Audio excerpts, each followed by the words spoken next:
In this documentary, you will explore Spain's best-kept secret, a land called California. Junipero Serra wanted to convert the Californian Native Americans to Christianity by setting up a bunch of missions all along California.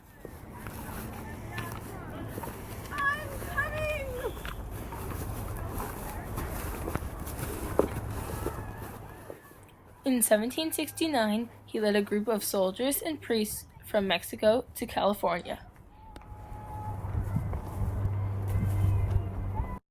Junipero Serra continued his journey north to building his missions and following his dream of converting the Indians to Christianity.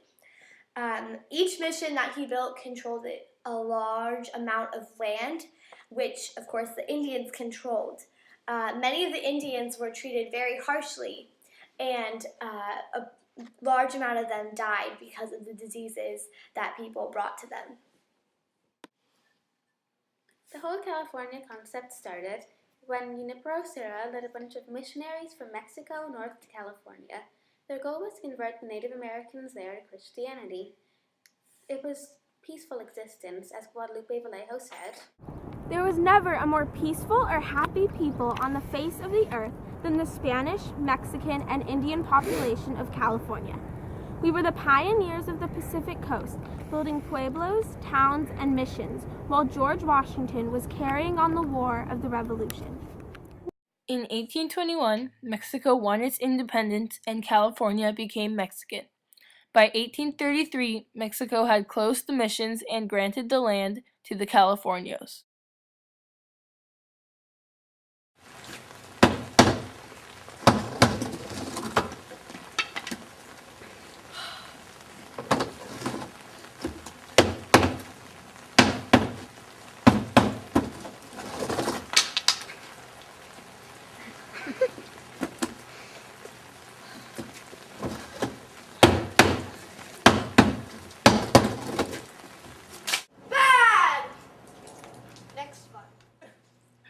As you can see, life on the ranchos was hard work.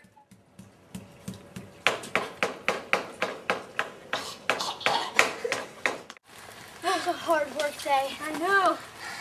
And this sun isn't helping at all. I know. And all the cattle. Occasionally, there were small parties called fiestas.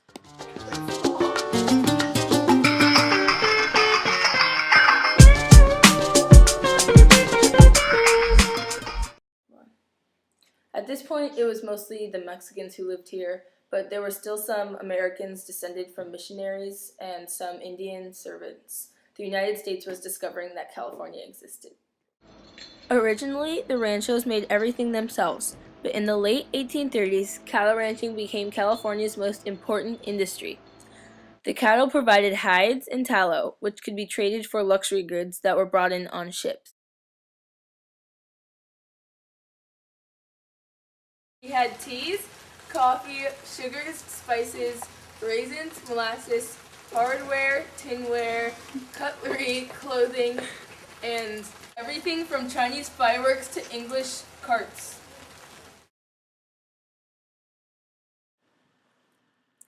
It was no surprise that we were able to take over California in the end.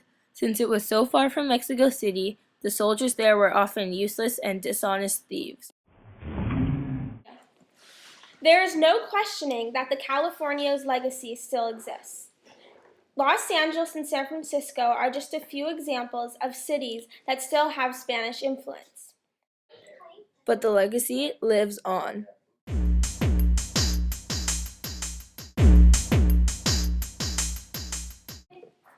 The Californios introduced California to the rest of the world.